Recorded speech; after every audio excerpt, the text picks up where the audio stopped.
Hi everyone, today we'll talk about how to fix or how to solve your Duolingo app.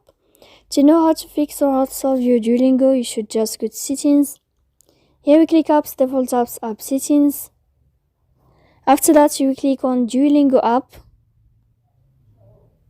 Here in this page you will search or you click on first stop as you see. Then you can click OK.